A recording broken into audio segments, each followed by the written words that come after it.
ខ្ញុំកើតមកអាចមើលឃើញខ្សែក្រហមនៃព្រំលិខិតនៅលើខ្លួនមនុស្សគ្រប់គ្នាខ្សែរបស់ខ្ញុំនិង PK ញ៉ានគឺធំជាងគេអស់រយៈពេល5ឆ្នាំប៉ុន្តែអំបញ្ញមិញនេះខ្ញុំបានឃើញផ្ទាល់ភ្នែកថាខ្សែក្រហមនៅលើខ្លួនគាត់បានបែកជាពីរហើយរុំជុំវិញក្តីរបស់ស្ត្រីម្នាក់ទៀតដែលស្ងៀមស្ងាត់ការរងចាំ5ឆ្នាំគ្រាន់តែជារឿងកំ pl ែងប៉ុណ្ណោះនៅក្នុងពិធីជប់លៀងរដូវការីបន្ទាប់ពីនោះព្រះនាងច្បងបានអញ្ជើញព្រះសង្ឃជាន់ខ្ពស់មួយអង្គអង្រួនឈើឆ្នោតសូមពរជ័យសម្រាប់អ្នករាល់គ្នាឈើឆ្នោតព្រំលិខិតចុងក្រោយបានធ្លាក់នៅចន្លោះខ្ញុំនិងក្មេងស្រីម្នាក់មិត្តភក្តិជាច្រើនអ្នកបានសម្លឹងមើលគូដណ្ដឹងរបស់ខ្ញុំខេងយ៉ាងអ្នកណានៅរាជធានីមិនដឹងថាអាពាហ៍ពិពាហ៍របស់អ្នកនឹងអាស៊ីវត្រូវបានកំណត់រយៈពេល5ឆ្នាំហើយឈើឆ្នោតនេះកំពុងប្រញាប់ប្រញាល់អ្នកហើយហេតុអ្វីមិនប្រញាប់កំណត់ថ្ងៃរៀបការទៅកំណត់ថ្ងៃរៀបការកំណត់ថ្ងៃរៀបការកំណត់ថ្ងៃរៀបការ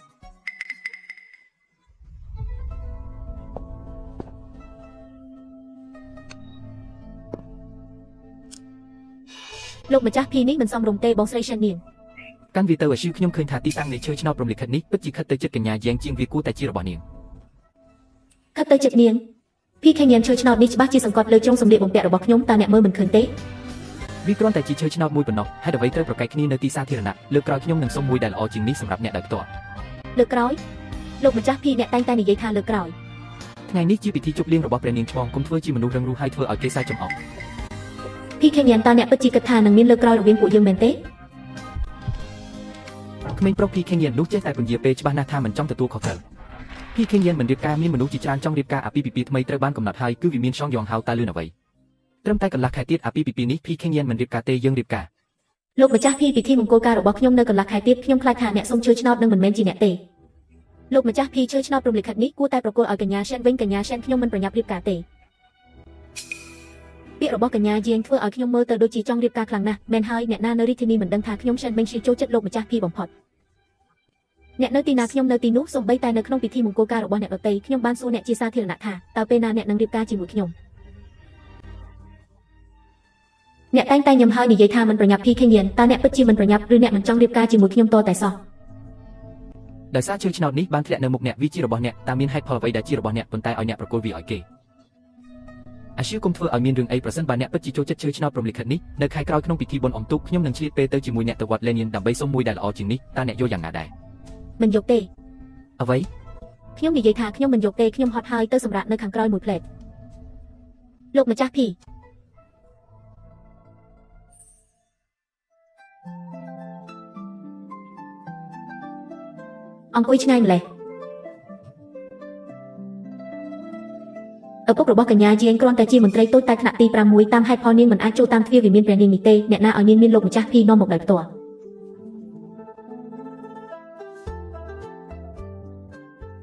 អាស៊ីឈើឆ្នោតព្រំលិខិតនោះច្បាស់ជាសង្កត់លើសម្ពុតរបស់អ្នកច្បាស់ណាស់វាគួរតែជារបស់អ្នកដោយសារគាត់ចង់ឲ្យនោះឲ្យគាត់ទៅក្នុងរយៈពេល2ឆ្នាំដែលគាត់បាននាំឈើឡែនមកទីក្រុងប៉េកាំងគាត់អាចជួបភីខេញ៉ានម្ដងការតើមានរឿងចៃដន្យច្រើនយ៉ាងនេះនៅលើលោកសូម្បីតែខ្ញុំក៏អាចមើលឃើញថាគាត់ចង់ឡើងឋានៈខ្ពស់តើភីខេញ៉ានគាត់ខ្វាក់មែនទេអាស៊ីអ្នកប្រាប់ខ្ញុំដោយស្មោះត្រង់តើអ្នកត្រូវតែរៀបការជាមួយភីខេញ៉ានមែនទេឆេងក៏ថ្ងៃនេះជាពិធីជប់លៀងរបស់វិមានព្រះនាងច្បងភាពអ៊ូអរគឺជារឿងសំខាន់កុំឲ្យរឿងតូចតាចដែលគួរឲ្យធុញទ្រាន់ទាំងនេះធ្វើឲ្យអ្នកមិនសប្បាយចិត្តតោះទៅ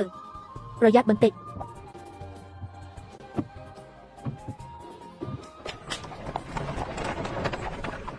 អាស៊ីវខ្ញុំជួអ្នកត្រឡប់ទៅវិញតោះទៅនៅតែខឹងរឿងអំបញ្ញមិញមែនទេភីខេញ៉ានខ្សែដៃនេះអ្នកទិញដោយប្រាក់ខែដំបូងរបស់អ្នកបន្ទាប់ពីអ្នកប្រឡងចប់មែនទេសរុបទៅវាគ្រាន់តែជារបស់ថោកតម្លៃ3តម្លឹងប្រាក់ខ្ញុំពាក់វាអស់រយៈពេល5ឆ្នាំភីខេញ៉ានថ្ងៃនេះកញ្ញាជាងពាក់ស្នៀតសក់ត្បូងថ្មពណ៌ស្ដល្អមួយនៅលើក្បាលរបស់នាងអ្នកគួរតែកត់សម្គាល់ហើយមែនទេប្រសិនបើអ្នកចូលចិត្តម៉ូដបែបនោះខ្ញុំនឹងទិញមួយទៀតឲ្យអ្នកនៅពេលក្រោយទិញមួយទៀតដូច្នេះស្នៀតសក់នៅលើក្បាលរបស់នាងពិតជាអ្នកឲ្យមែនភីខេញ៉ានអ្នកលងស្រឡាញ់នាងហើយមែនទេអ្នកកំពុងនិយាយរឿងមិនសមហេតុផលអ្វីតើអ្នកចាប់ចិត្តលើនាងនៅពេលណាតើកាលពី2ឆ្នាំមុនពេលអ្នកទៅសុំពរជ័យជំនួសខ្ញុំដែលកំពុងឈឺប៉ុន្តែបានជួបនាងជាលើកដំបូងមែនទេឬកាលពី1ឆ្នាំមុនពេលអ្នកទៅជួយខ្ញុំដណ្ដើមក្រណាត់សូត្រហើយចៃដន្យឲ្យបានជួយគ្រានាងដែលត្រូវគេបុកដួលឬកាលពី3ខែមុនពេលអ្នកទៅជាមួយខ្ញុំដើម្បីបង្ហោះគោមក្នុងពិធីបុណ្យបង្ហោះគោមប៉ុន្តែចៃដន្យឲ្យបានជួបនាងកំពុងសុំពរជ័យសម្រាប់ម្ដាយរបស់នាងភីខេញ៉ានខ្ញុំសូម្បីតែសោកស្ដាយប្រសិនបើខ្ញុំមិនឲ្យអ្នកធ្វើរឿងទាំងនេះសម្រាប់ខ្ញុំតើអ្នកនឹងមិនជួបនាងទេតើពួកយើងអាចនៅជាមួយគ្នារហូតបានទេអាស៊ីវតើខ្ញុំមានអារម្មណ៍យ៉ាងណាចំពោះអ្នកតើអ្នកមិនច្បាស់ក្នុងចិត្តទេកាលខ្ញុំនៅតូចម្ដាយខ្ញុំបានរកគ្រូទាឲ្យខ្ញុំគាត់និយាយថាខ្ញុំមានគ្រោះថ្នាក់ក្នុងជីវិតខ្ញុំត្រូវតែរៀបការមុនថ្ងៃកំណើតអាយុ8ឆ្នាំទើបអាចបំបត្តិវាបា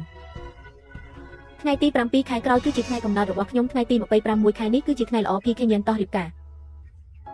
អាស៊ីវវាគ្រាន់តែជាពាក្យសម្ដីមិនសមហេតុផលរបស់អ្នកបោកប្រាស់តាមដងផ្លូវប៉ុណ្ណោះអ្នកបែរជាចាត់ទុកវាជាការពិតឬមិនសមហេតុផលបែបនេះក៏សមនឹងឲ្យអ្នកចងចាំរហូតមកដល់ពេលនេះដែរ ខ្ញុំជឿដូច្នេះអ្នកគ្រាន់តែឆ្លើយខ្ញុំតើអ្នកចង់រៀបការជាមួយខ្ញុំទេ អាស៊ីវការរៀបការគឺជារឿងសំខាន់ក្នុងជីវិតខ្ញុំបានសន្យាថានឹងផ្ដល់ឲ្យអ្នកនៅពិធីមង្គលការដ៏ធំមួយខ្ញុំនឹងមិនឲ្យអ្នករងទុក្ខសូម្បីតែបន្តិចប៉ុន្តែឥឡូវនេះនៅសល់តែកន្លះខែទៀតដល់ថ្ងៃកំណើតរបស់អ្នកអ្វីមិនទាន់រួចរាល់ទេវាពិតជាប្រញាប់ពេកហើយអាស៊ីវខ្ញុំទើបតែចូលក្រសួងហិរញ្ញវត្ថុមូលដ្ឋានមិនទាន់រឹងមាំទេរងចាំបន្តិចទៀតចាំខ្ញុំឡើងឋានៈលើកនេះមានតំណែងជាមន្ត្រីគ្រប់គ្រងខ្ញុំនឹងរៀបការជាមួយអ្នកយ៉ាងអធិកអធមชุดគ្រឿងអលង្ការនេះស័ក្តិសមនឹងអ្នកណាគួរឲ្យស្ដាយដែរឥឡូវនេះខ្ញុំមានប្រាក់សន្សំតិចតួចអាស៊ីវរងចាំបន្តិចទៀតចាំខ្ញុំសន្សំប្រាក់បានខ្លះទៀតទិញផ្ទះដែលអ្នកចូលចិត្តនោះខ្ញុំនឹងមិនឲ្យអ្នករងទុក្ខពេលរៀបការជាមួយខ្ញុំទេ រយៈពេល5ឆ្នាំមកនេះខ្ញុំបានរងចាំតាំងពីវ័យក្រមុំរហូតមកដល់ពេលនេះ អាស៊ីវខ្ញុំធ្វើទាំងអស់នេះដើម្បីអនាគតរបស់យើង PK ញ៉ានតាំងពី Jiang Chuilan បង្ហាញខ្លួនមកខ្ញុំទើបតែយល់ថាពិធីមង្គលការនោះមិនមែនមកយឺតពេកទេប៉ុន្តែអ្នកមិនចង់ផ្ដល់ឲ្យតតែសោះឥឡូវនេះការសន្យាទាំងនោះសម្រាប់ខ្ញុំគ្រាន់តែជាសម្បត្តិអាពាហ៍ពិពាហ៍ទេដែលមិនអាចខ្លាយជាការពិតជារៀងរហូត តើអ្នកអាចស្មានខ្ញុំបែបនេះដោយរបៀបណា PK ញ៉ានដោយសារអ្នកមិនចង់នោះពួកយើងលុបចោលការភ្ជាប់ពាក្យទៅ អ្នកឈួតហើយគ្រាន់តែឈើឆ្នោតមួយសោះសមនឹងឲ្យអ្នកនិយាយពាក្យលុបចោលការភ្ជាប់ពាក្យជាប់មាត់មែនទេ PK ញ៉ានតាមពិតរហូតមកដល់ពេលនេះអ្នកបែរជាគិតថាអ្វីដែលខ្ញុំពិតជាខ្វល់ខ្វាយគ្រាន់តែជាឈើឆ្នោតព្រមលិខិតធ្វើពីឈើមួយប៉ុណ្ណោះ អាស៊ីវតើអ្នកកំពុងធ្វើអ្វីអ្នកតែងតែស្រឡាញ់ខ្សែដៃនេះបំផុត លោកម្ចាស់ P សូមចងចាំឲ្យច្បាស់ថ្ងៃទី26ខែនេះគឺជាថ្ងៃរៀបការរបស់ខ្ញុំ Shen Mengxiu ទោះបីជាអ្នករឹងរូសនឹងធ្វើរឿងមិនសមហេតុផលយ៉ាងណានៅថ្ងៃធម្មតាខ្ញុំអាចបណ្ដោយអ្នកមិនប្រកែកជាមួយអ្នកប៉ុន្តែរឿងសំខាន់ក្នុងជីវិតមិនអាចឲ្យអ្នកធ្វើរឿងមិនសមហេតុផលបែបនេះទេខ្ញុំបាននិយាយហើយខ្ញុំនឹងមិនរៀបការក្នុងស្ថានភាពប្រញាប់ប្រញាល់បែបនេះទេអ្នកគួរតែបោះបង់គំនិតនេះឲ្យបានឆាប់ អាស៊ីវអ្នកត្រូវស្ដាប់បង្គាប់បន្តិចថ្មីនេះខ្ញុំបានប្រងើយកន្តើយនឹងអ្នកទៅថ្ងៃមុខខ្ញុំនឹងឆ្លៀតពេលមកវិមាន Shen ដើម្បីកំដរអ្នកតើបានទេ ឥឡូវនេះអ្នកនិយាយពាក្យនេះតើអ្នកមិនមានអារម្មណ៍ថាតឹងទ្រូងទេ ប៉ុន្មានថ្ងៃនេះខ្ញុំរវល់នៅក្រសួងហិរញ្ញវត្ថុរហូតដល់ជើងមិនជាប់ដីត្រូវដោះស្រាយទំនាក់ទំនងគ្រប់ភាគីខ្ញុំពិតជាមិនអាចដកខ្លួនបានទេ មិនអាចដកខ្លួនបាន Jiang Chuilan តែងតែនៅក្បែរអ្នកមិនមែនជាការជួបដោយចៃដន្យទេគឺនាងអង្វរអ្នកឲ្យនាំនាងទៅមើលពិភពលោកខាងក្រៅ ជួយលែងនាងទៅតែមកដល់រាជធានីគ្មានទីពឹងទេអាស៊ីវពីមុនអ្នកតែងតែយល់ពីស្ថានភាពទូទៅហើយអ្វីឥឡូវនេះប្រែជាមិនអាចយល់បានបែបនេះស្ដាប់បង្គាប់កុំធ្វើឲ្យមានរឿងអី ខ្ញុំមិនបានធ្វើឲ្យមានរឿងអីទេ PK ញ៉ានខ្ញុំដឹងខ្លួនជាងពេលណាទាំងអស់ទៅថ្ងៃមុខអ្នកក៏មិនចាំបាច់ឆ្លៀតពេលមកមើលខ្ញុំដែរតើអ្នកកំពុងបញ្ចេញចរិតអ្វីទៀតហើយខ្ញុំត្រូវរវល់រៀបចំពិធីមង្គលការគ្រួសារ Shen ទាំងមូលត្រូវតែធ្វើចលនាគ្មានពេលជួបអ្នកទេ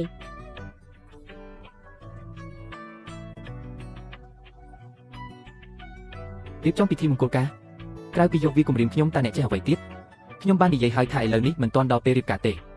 ស្ដាប់ឲ្យច្បាស់ថ្ងៃទី26ខែនេះគឺជាថ្ងៃរៀបការរបស់ខ្ញុំ អ្នក ជប់រថយន្ត អាស៊ីវឥឡូវនេះអារម្មណ៍របស់អ្នកមិនសូវមានស្ថិរភាពទេដោយសារអ្នកចង់ធ្វើរឿងមិនសមហេតុផលបែបនេះនោះចុះពីយន្តហើយត្រឡប់ទៅវិញដោយខ្លួនឯងដើម្បីឲ្យស្ងប់ចិត្តទៅ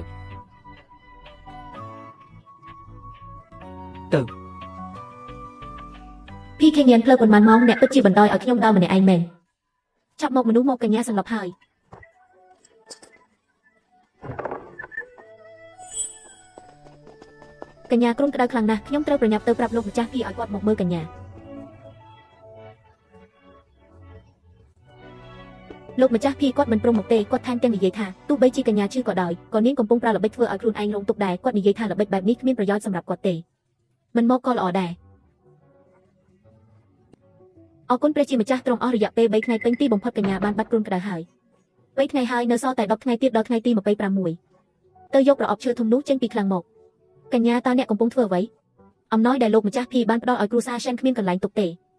ស្គាល់គ្នាជាង10ឆ្នាំរបស់របរជាងកន្លះប្រអប់នេះសន្សំបាន10ឆ្នាំប៉ុន្តែរបស់របរក្នុងរយៈពេល2ឆ្នាំចុងក្រោយនេះសូម្បីតែបាត់ប្រអប់ក៏មិនពេញដែរលោកម្ចាស់ P ពីមុនយកចិត្តទុកដាក់ណាស់ប៉ុន្មានឆ្នាំនេះហេតុអ្វីបានជាព្រោះចិត្តរបស់គាត់មិននៅលើខ្ញុំយូរមកហើយឲ្យគេសែងវាយកទៅវិមាន P ចាស់ទីតាំងនោះពីមុនជារបស់ខ្ញុំ ភ្លុកនេះមើលនេះជារបស់ដែលអ្នកចូលចិត្តញ៉ាំបំផុត King Yan អ្នកយកចិត្តទុកដាក់ចំពោះកញ្ញា Jiang ខ្លាំងណាស់តាមខ្ញុំមើលដោយសារអ្នកចូលចិត្តហើយអ្វីមិនរៀបការជាមួយនាងនិងកញ្ញាធំ Shen តែម្ដងទៅមែនហើយអ្នកសំបីតែប្រគល់ឈើឆ្នោតព្រមលិខិតឲ្យ Chuilan ដោយផ្ទាល់ដៃនេះមិនមែនជាបរិសុទ្ធមានចិត្តនារីមានស្នេហ៍ទេបានហើយ Chuilan អ៊ីនច្រើនអ្នកកុំនិយាយផ្ដេសផ្ដាស់នៅទីនេះ ក្នុងរយៈពេល2ឆ្នាំនេះឲ្យតែមានអ្នកលើកឡើងពីអាពាហ៍ពិពាហ៍របស់យើងតើមានពេលណាដែលគាត់មិនធ្វើមុខក្រញើហើយនិយាយថាគាត់មិនទាន់ទទួលបានជោគជ័យលោកម្ចាស់ P ថែមទាំងនិយាយថាការរៀបការជាមួយអ្នកឥឡូវនេះគឺមិនទទួលខុសត្រូវចំពោះអ្នកទេកាលពីមុនខ្ញុំគិតថាគាត់មានក្តីស្រឡាញ់ជ្រាលជ្រៅគាត់គ្រាន់តែមិនចង់ទទួលខុសត្រូវចំពោះខ្ញុំប៉ុណ្ណោះប្រសិនបើជា Jiang Chuilan ខ្លាចតែចង់មកក្បាលភ្លាម ត្រូវហើយ King Chuan អ្នកនៅសល់តែកន្លះខែទៀតនឹងរៀបការជាមួយកញ្ញាធំ Shen ហើយអ្វីថ្ងៃនេះនៅមានពេលចេញមកផឹកតែជាមួយពួកយើងរៀបការកន្លះខែអ្វីតើអ្នកកពាកមិនសមហេតុផលនេះមកពីណាអ្នកមិនដឹងទេនេះជាអ្វីដែលខ្ញុំទើបតែទទួលបាននៅពេលខ្ញុំចេញទៅក្រៅព្រឹកនេះវិមាន Shen បានបញ្ជូនមនុស្សឲ្យយកមកក្រដាសអក្សរខ្មៅសរសេរយ៉ាងច្បាស់ថ្ងៃទី26ខែនេះកញ្ញាធំគ្រួសារ Shen រៀបការពិតជាមិនសមហេតុផលមែន King Yan តើអ្នកកំពុងធ្វើអ្វីអាពាហ៍ពិពាហ៍នេះតើអ្នកពិតជាមិនដឹងមែនទេ ប៉ុន្តែនិយាយតាមត្រង់គ្រូសាសែននិងភីរបស់អ្នកបានភ្ជាប់ពាក្យរយៈពេល5ឆ្នាំហើយរាជធានីទាំងមូលកំពុងសម្លឹងមើលធ្វើនៅពេលនេះក៏ចាត់ទុកថាសំហេតុផលដែរមែនហើយខៀងយានចិត្តរបស់បងស្រី Shen ចំពោះអ្នកប៉ុន្មានឆ្នាំនេះអ្នកគ្រប់គ្នាបានឃើញតបភ្នែកអ្នកតែងតែពន្យាពេលបែបនេះមិនព្រមយល់ព្រមកំណត់ថ្ងៃតើអ្នកមិនចង់រៀបការជាមួយនាងឬក៏ Shen មិនជួយធ្វើឲ្យមានរឿងអីក៏បណ្ដោយឲ្យនាងធ្វើទៅនៅថ្ងៃទី26ខ្ញុំនឹងមិនជៀនជើងចូលវិមាន Shen សំបីតែកន្លះជំហានខៀងយានប្រសិនបើអ្នកមិនមានវត្តមាននៅថ្ងៃនោះវិមាន Shen នឹងមុខមាត់របស់អ្នកនឹងបាត់បង់មុខម្ដងជាមិនខានបាត់បង់មុខក៏ជារឿងដែលនាងរកខ្លួនឯងដែរអ្នកណាឲ្យនាងសម្រេចចិត្តដោយខ្លួនឯងមិនពិភាក្សាជាមួយខ្ញុំក៏កំណត់ថ្ងៃខ្ញុំចង់មើលថានៅថ្ងៃនោះខ្ញុំមិនទៅតើនាងនឹងបន្តសម្ដែងរឿងនេះដោយរបៀបណា Shen មិនជួយធ្វើឲ្យមានរឿងអីក៏បណ្ដោយឲ្យនាងធ្វើទៅនៅថ្ងៃទី26ខ្ញុំនឹងមិនជៀនជើងចូលវិមាន Shen សំបីតែកន្លះជំហានគាត់ពិតជាដឹងថារឿងអ្វីអាចរឹងរូសរឿងអ្វីមិនគួរឲ្យគាត់ធ្វើតាមចិត្តខ្លួនឯង7ថ្ងៃហើយ7ថ្ងៃពេញដែលខ្ញុំមិនបានទៅវិមាន Shen ក៏មិនបានបញ្ជូនមនុស្សទៅសួរសុខទុក្ខប្រសិនបើជាពីមុននាងមិនលើសពី3ថ្ងៃទេនឹងនាំយកនំដែលនាងធ្វើដោយផ្ទាល់ដៃមកសុំត្រូវរើគ្នា Shen មិនជួយលើកនេះអ្នកពិតជាអាចទប់អារម្មណ៍បានមែនហេញញ៉ានអ្នកនៅទីនេះដោះស្រាយឯកសារផ្លូវការទៀតភរិយាអនាគតរបស់អ្នកកំពុងសាកល្បងសម្លៀកបំពាក់មង្គលការនៅហាងប៉ាក់មិនដឹងថាធ្វើឲ្យបរិសុទ្ធប៉ុន្មានអ្នកនៅរាជធានីវង្វេងស្មារតីទេអ្នកជាម្ចាស់ពិតប្រាកដបែរជាមិនទៅមើលសាកល្បងសម្លៀកបំពាក់មង្គលការអ្វីនោះគឺជាជាងប៉ាក់ដ៏ល្អបំផុតឬថាគ្រូសា Shen បានចំណាយប្រាក់យ៉ាងច្រើនឲ្យពួកគេប្រញាប់ធ្វើអស់រយៈពេល10ថ្ងៃទើបធ្វើរួចខ្ញុំស្មានថាអ្នកដើម្បីធ្វើឲ្យកញ្ញាធំ Shen សប្បាយចិត្តបានរៀបចំការភ្ញាក់ផ្អើលនេះសម្រាប់នាងដោយចេតនាពិតជាមិនសមហេតុផលមែនគេញ៉ាំតើអ្នកកំពុងធ្វើអ្វីអាពីពីនេះតើអ្នកពិតជាមិនដឹងមែនទេប៉ុន្តែនិយាយតាមត្រង់គ្រូសា Shen និងភីរបស់អ្នកបានភ្ជាប់ពាក្យរយៈពេល5ឆ្នាំហើយរាជធានីទាំងមូលកំពុងសម្លឹងមើលធ្វើនៅពេលនេះក៏ចាត់ទុកថាសមហេតុផលដែរអាជីវនាងពិតជាកំពុងរៀបចំពិធីមង្គលការមែនថែមទាំងធ្វើឲ្យមនុស្សពេញទីក្រុងដឹងនាងចង់ប្រាំទេសាធារណៈដើម្បីបង្ខំខ្ញុំឲ្យចុះចូលមែនទេពិតជាមិនសមហេតុផលមែនបងប្រុសភីអ្នកមើលកញ្ញាធំ Shen ដើម្បីរៀបការជាមួយអ្នកមានចិត្តស្មោះត្រង់ដល់ថ្នាក់នេះប្រញាប់ត្រឡប់ទៅផ្ទះរៀបចំទទួលកូនក្រមុំទៅនោះឲ្យនាងបន្តរងចាំទៅខៀងយានតើពាក្យរបស់អ្នកមានន័យយ៉ាងណាខ្ញុំភីខៀងយានចង់រៀបការជាមួយអ្នកណាពេលណារៀបការមិនអាចត្រូវគេបង្ខំបែបនេះទេខៀងយានមកល្អចិត្តដល់ហើយហេតុអ្វីអ្នកមិនទាន់ផ្លាស់ប្ដូរសម្លៀកបំពាក់មង្គលការបានហើយខឹងក៏ខឹងហើយបញ្ចេញអំណាចក៏បញ្ចេញហើយអាជីវស្រឡាញ់អ្នកខ្លាំងណាស់ឲ្យតែអ្នកព្រមទៅឥឡូវនេះនាងប្រកាសជាភ្លេចការជិះចាប់ការពី2ថ្ងៃមុនទាំងអស់សប្បាយចិត្តទៅជាមួយអ្នកប្រញាប់ផ្លាស់ប្ដូរសម្លៀកបំពាក់បងប្អូនប្រមាណអ្នកសំបីតែក្រណាត់សូត្រក្រហមសម្រាប់ទទួលកូនក្រមុំក៏រៀបចំឲ្យអ្នករួចរាល់ហើយមែនទេដោយសារអ្នកទាំងអស់គ្នាជួយសុំអង្វរជំនួសនាងនោះខ្ញុំនឹងទៅម្ដងបងប្រុសភីបងភីថ្ងៃនេះមិនមែនជាថ្ងៃរៀបការរបស់បងនិងកញ្ញា Shen ទេនេះមិនមែនជារឿងឥតប្រយោជន៍ទេចុះហេតុអ្វីបានជាក្បួនដង្ហែរបស់វិមាន Song Yong Hao បានចូលដល់ផ្លូវវិមាន Shen ទៅហើយខ្ញុំបានឃើញផ្ទាល់ភ្នែកថាកូនប្រុសច្បងត្រកូលជាវស្លៀកសម្លៀកបំពាក់ពណ៌ក្រហមនាំយកកៅអីរៀបការទៅកាន់វិមាន Shen ដើម្បីទទួលកូនក្រមុំឯងនិយាយពីអ្នកណាទៅវិមាន Shen ដើម្បីទទួលកូនក្រមុំក្បួនដង្ហែរបស់វិមាន Song Yong Hao មានភាពអស្ចារ្យណាស់ហើយបានតម្រង់ជួរតាមដងផ្លូវអស់រយៈពេលជាច្រើនថ្ងៃខ្ញុំក៏ឆ្ងល់ដែរដោយគិតថាអាពាហ៍ពិពាហ៍ទាំងពីរបានប៉ះទង្គិចគ្នានៅថ្ងៃតែមួយអ្នកណាទៅគិតថាកៅអីរៀបការរបស់កូនប្រុសច្បងត្រកូលជាវបានបត់ហើយតម្រង់ទៅកាន់ទ្វារវិមាន Shen តែម្ដងជាវឆេងយានកូនប្រុសច្បងត្រកូលជាវដែលឈរជើងនៅព្រំដែនពេញមួយឆ្នាំហើយមានភាពម៉ឺងម៉ាត់ក្នុងការសម្លាប់តើគាត់មានទំនាក់ទំនងអ្វីជាមួយគ្រូសា Shen កុំខកពីទំនាក់ទំនងអីពេលខ្ញុំមកដល់ទ្វារធំរបស់គ្រូសា Shen បានបើកយ៉ាងរលូនហើយទទួលមនុស្សចូលទៅតែម្ដងបងភីបងនៅមានអារម្មណ៍ស្រឡាំងកាំងទៀតប្រញាប់ទៅមើលស្ថានភាពនៅគ្រូសា Shen ទៅអញប្រាប់ខ្ញុំតាមត្រង់មកតើ Shen មេងសៃឲ្យប្រាក់អញប៉ុន្មានស្អីគេតើអញត្រូវបាន Shen មេងសៃទិញទឹកចិត្តមែនទេទើបរត់មកវិញដើម្បីប្រឌិតរឿងមិនពិតបែបនេះដើម្បីបំភ័យខ្ញុំបងភីពេលនេះខ្ញុំមានអារម្មណ៍លេងសើចជាមួយបងឯណាអ្នកចិត្តខាងសុទ្ធតែនិយាយគ្នាឡើងឈួតអស់ហើយពួកឯងពិតជាគិតថានាងផ្លាស់ប្ដូរចរិតមែនទេល្បិចកដ៏អន់បែបនេះគ្រាន់តែបោកប្រាស់ពួកឯងដែលមិនដឹងរឿងតែប៉ុណ្ណោះគេញៀនថ្លៃបណ្ណាការរបស់គ្រូសាជាវត្រូវបានលើកចូលទៅពិតប្រាកដមែននោះគឺជានាងកំពុងតែសម្ដែងនៅទូទាំងរាជធានីអ្នកណាមិនដឹងថា Shen មេងសៃស្រឡាញ់ខ្ញុំរហូតដល់សំបីតែសេចក្តីថ្លៃថ្នូរក៏មិនត្រូវការពីមុននាងសំបីតែដេកខោអាវក៏មិនចេះដែរប៉ុន្តែដោយសារតែខ្ញុំនិយាយមួយម៉ាត់នាងក៏លួចរៀនយ៉ាងលំបាកអស់រយៈពេល3ខែពួកឯងមិនធ្លាប់ឃើញដៃរបស់នាងទេកាលពីមុនដើម្បីកាបូបលុយដល់ហែកនោះនៅចំពោះមុខខ្ញុំនាងនៅតែត្រូវលាក់បាំងខ្លាចខ្ញុំមិនទទួលគ្រាន់តែមនុស្សស្រីបែបនេះតើនាងដាច់ចិត្តរៀបការជាមួយអ្នកផ្សេងទេប៉ុន្តែថ្ងៃនេះមិនដូចពីមុនទេពួកឯងឆ្លុះគ្នាអស់រយៈពេលយ៉ាងយូរមានអ្វីខុសប្លែកនាង Shen មេងសៃចំពោះខ្ញុំតែងតែមានការអត់ធ្មត់និងការចូលចិត្តដែលមិនចេះអស់នំនៅហាងភៀកខាងលិចទីក្រុងខ្ញុំចង់ញ៉ាំទោះបីជានាងមានឋានៈជាកញ្ញាធំក៏ដោយក៏នាងអាចទៅតម្រង់ជួររៀងរាល់2ឬ3ថ្ងៃម្ដងអស់រយៈពេល1ឬ2ម៉ោងដែរហើយនៅមានគំនូរពិតរបស់វិចិត្រក៏ចំនួនមុននោះខ្ញុំគ្រាន់តែលើកឈ្មោះមួយនាងក៏ចំណាយពេល1ខែទៅភៀកខាងត្បូងគ្រាន់តែដើម្បីទិញវាមកវិញដើម្បីធ្វើឲ្យខ្ញុំសប្បាយចិត្តពួកឯងនិយាយមើលតើនាងអាចរៀបការជាមួយអ្នកណាក្រៅពីខ្ញុំតើនៅលើលោកនេះមានអ្នកណាអាចធ្វើឲ្យនាងធ្វើដល់កម្រិតនេះបានកៅអីរៀបការរបស់កូនប្រុសច្បងត្រកូលជាវបានមកដល់មាត់ទ្វារហើយនេះគឺជារឿងធំដែលតាក់ទងនឹងកេរ្តិ៍ឈ្មោះរបស់គ្រួសារទាំងពីរគ្មានអ្នកណាហ៊ានសម្ដែងបែបនេះទេនាងកំពុងតែលេងល្បែងជាមួយខ្ញុំដើម្បីបង្ខំឲ្យខ្ញុំស្ដាយក្រោយដើម្បីបង្ខំឲ្យខ្ញុំទៅអង្វរនាងនៅថ្ងៃនេះនាងសូម្បីតែឈ្មោះរបស់វិមាន Song Yong Hao ក៏ហ៊ានយកមកប្រើដែរបងភីបងឈួតហើយឬតើវិមាន Song Yong Hao ជាគ្រួសារបែបណាតើកូនប្រុសច្បងត្រកូលជាវជាមនុស្សបែបណារឿងធំដែលត្រូវកាត់ក្បាលបែបនេះតើគ្រួសារ Shen អាចយកមកលេងសើចបានយ៉ាងដូចម្ដេចឯងយល់អ្វីមានតែខ្ញុំទេដែលយល់ពី Shen មេងសៃបំផុតដើម្បីរក្សាខ្ញុំតើនាងមិនអាចធ្វើរឿងឈួតអ្វីបានប៉ុន្តែក្បួនដង្ហែរបស់គ្រួសារជាវនោះគឺនៅមាត់ទ្វារវិមាន Shen មនុស្សពេញមួយរាជធានីសុទ្ធតែមើលឃើញ ឃើញបើមិនទៅទីទេកញ្ញា Shen ពិតជានឹងជន់កំរើព្រំក្រហមហើយឡើងកៅអីរៀបការរបស់អ្នកផ្សេងហើយ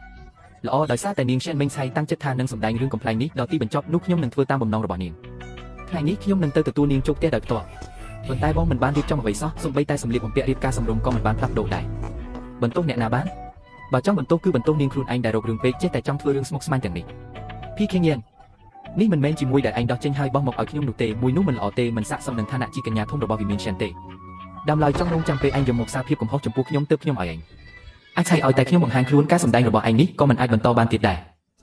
ឈួតហើយ Shen មេងសៃឯងពិតជាឈួតមែន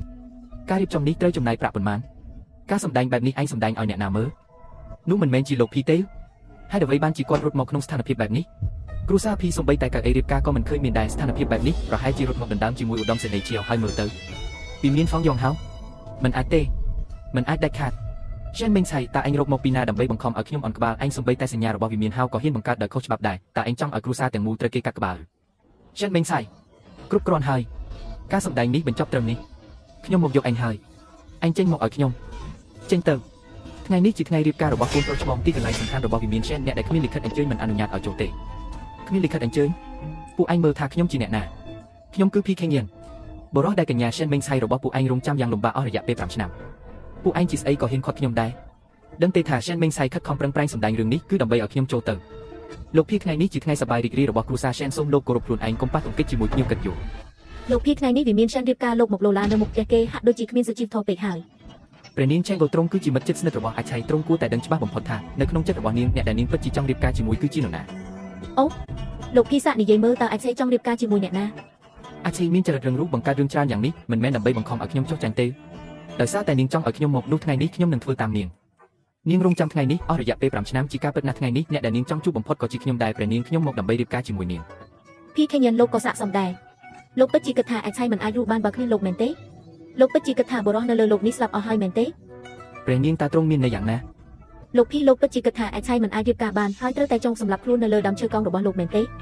ឪពុកម្ដាយរបស់អាចឆៃបានជ្រើសរើសបរិះឆ្នាំនៅរាជធានីសម្រាប់នាងតាំងពី2ឆ្នាំមុនដើម្បីរក្សាកិច្ចសន្យាអាពាហ៍ពិពាហ៍ជាមួយលោកអាចឆៃបានលុតជង្គង់នៅក្នុងសាលាជំនុំអស់រយៈពេល3ថ្ងៃ3យប់ពេលដែលនាងឆ្លុះជាមួយឪពុកម្ដាយរហូតដល់មុខក្រហមកក្រាស់តើលោកនៅឯណាលោកកំពុងតែកំដរកញ្ញាយាងរបស់លោកមើលផ្កាមើលព្រះច័ន្ទខ្ញុំមិនដឹងរឿងទាំងនេះទេនាងមិនដែលនិយាយទេ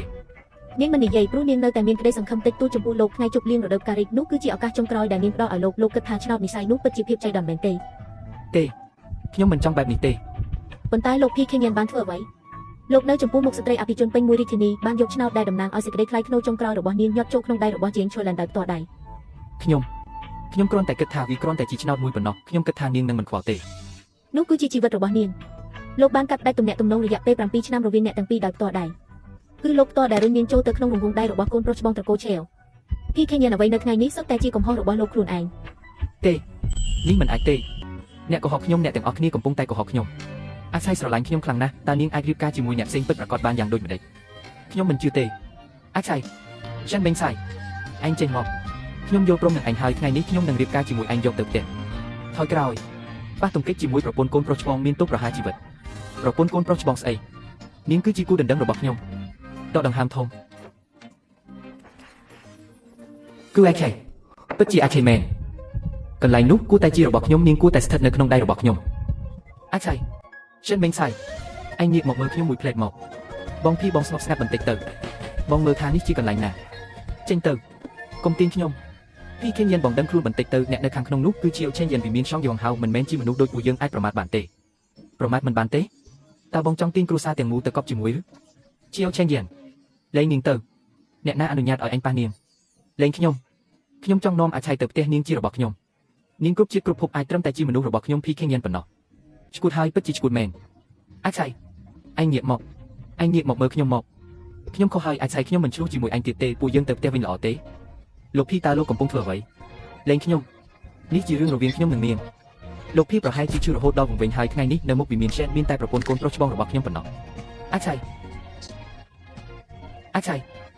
ឯងប្រាប់ពួកគេទៅឯងត្រូវបានគេបង្ខំមែនទេលោកភីសូមគោរពខ្លួនឯងទោះបីជាយើងស្គាល់គ្នាជាង10ឆ្នាំហើយធ្លាប់មានកិច្ចសន្យាអាពាហ៍ពិពាហ៍ក៏ដោយប៉ុន្តែទាំងនោះជារឿងអតីតកាលទៅហើយថ្ងៃនេះខ្ញុំបានរៀបការជាផ្លូវការហើយលោកនៅតែហៅឈ្មោះក្រមុំរបស់ខ្ញុំបែបនេះប្រហែលជាមិនសមរម្យទេមិនសមរម្យយ៉ាងម៉េចយើងមានកិច្ចសន្យាអាពាហ៍ពិពាហ៍5ឆ្នាំខ្ញុំគឺជាគូដណ្ដឹងរបស់ឯង ទៅថ្ងៃមុខប្រសិនបើលោកភីជួបដល់ចៃដន្យនៅតាមផ្លូវសូមហៅខ្ញុំថាកញ្ញាសិនឬក៏លោកអាចហៅខ្ញុំថាលោកស្រីជាវក៏បានក ញ្ញាសិនលោកស្រីឆាវអញហៅខ្ញុំថាលោកភីអញសំបីតែឃ្លាឆ្ងាយពីខ្ញុំដល់កម្រិតនេះស្រាំអង្គការមួយកែវនេះប្រសិនបើលោកចង់ផឹកក៏សូមអញ្ជើញតាមសប្បាយប្រសិនបើចង់លោឡាអាចឆៃអញកុំធ្វើបែបនេះដាក់ខ្ញុំខុសហើយខ្ញុំពិតជាដឹងខុសហើយខ្ញុំមិនហ៊ានខឹងជាមួយអញនៅថ្ងៃនោះទេមិនហ៊ានឲ្យអញដើរចេញម្នាក់ឯងទេថ្ងៃក្រោយខ្ញុំនឹងមិនធ្វើបែបនេះទៀតទេខ្ញុំនឹងល្អចំពោះអញមួយជីវិតពួកយើងចាប់ផ្ដើមម្ដងទៀតល្អទេ មិនបាច់ទេខ្ញុំនឹងលោកភីទៅថ្ងៃមុខនឹងគ្មានទំនាក់ទំនងអ្វីទៀតទេ យើងភ្ជាប់ពាក្យ5ឆ្នាំស្គាល់គ្នាជាង10ឆ្នាំយើងបាននិយាយថានឹងរៀបការអញធ្លាប់និយាយថានឹងកំដរខ្ញុំរហូតដល់ចាស់សក់ស្កូវ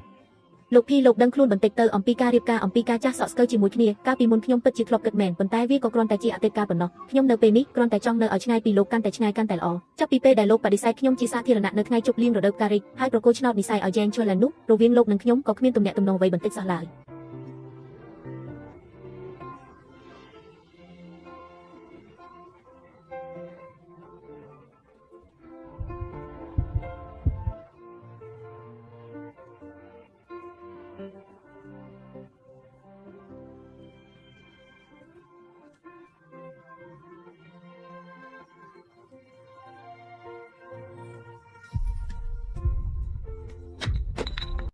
ស្វាមីដល់ម៉ោងហើយតោះយើងទៅខ្ញុំមិនចង់ពន្យាពេលដោយសារតែមនុស្សមិនពាក់ព័ន្ធទេ កុំទៅខ្ញុំមិនអនុញ្ញាតឲ្យអ្នកទៅជាមួយនាងទេសិនមិញជាអ្នកត្រឡប់មកវិញជាមួយខ្ញុំ រារាំងគាត់កុំឲ្យគាត់ធ្វើឲ្យសម្លៀកបំពាក់របស់លោកជំទាវប្រឡាក់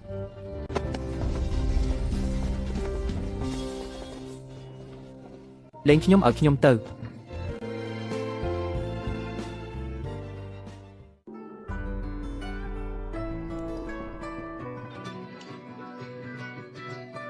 លេងខ្ញុំជារដ្ឋមន្ត្រីក្រសួងហិរញ្ញវត្ថុទោះបីខ្ញុំគ្មានលិខិតអញ្ជើញក៏ខ្ញុំមកអបអរសាទរដែរហេតុអ្វីមិនឲ្យខ្ញុំចូលលោកភីលោកម្ចាស់បានមានប្រសាសន៍ថាថ្ងៃនេះជាថ្ងៃរៀបការរបស់វិមានហៅគ្រប់គ្នាអាចចូលរួមបានសូម្បីតែអ្នកសុំទាននៅតាមផ្លូវក៏អាចចូលផឹកស្រាបានដែរឲ្យតែពួកគេនិយាយថាទៅ100ឆ្នាំមានសុភមង្គលអរគុណលោកម្ចាស់មានតែលោកភីទេដែលលោកជំទាវបានបញ្ជាថាអ្នកមិនត្រូវបានអនុញ្ញាតឲ្យចូលទេលោកជំទាវសិនមិញឈឺពិតជាបាននិយាយបែបនេះមែន លោកភីនោះគឺលោកជំទាវជាវអ្នកកុំមកបង្កបញ្ហានៅទីនេះអីប្រញាប់ទៅ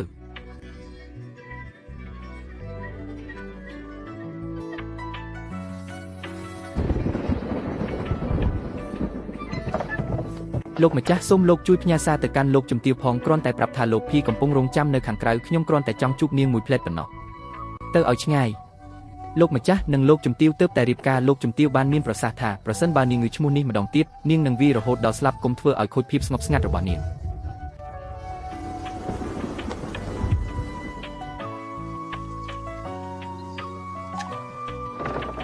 មិញជាអ្នកចេញមកអ្នកជួបខ្ញុំតើអ្នកត្រូវបានជាវឆេងយានបង្ខំមែនទេអ្នកមិនអាចបំភ្លេចខ្ញុំលឿនបែបនេះទេ ស្វាមីមានមនុស្សឈួតនៅខាងក្រៅតើវាធ្វើឲ្យអ្នកភ្ញាក់ផ្អើលទេគ្រាន់តែជាមនុស្សមិនពាក់ព័ន្ធស្វាមីមិនខ្វល់ទេដេញគាត់ទៅគ្រាន់តែជាមនុស្សមិនពាក់ព័ន្ធ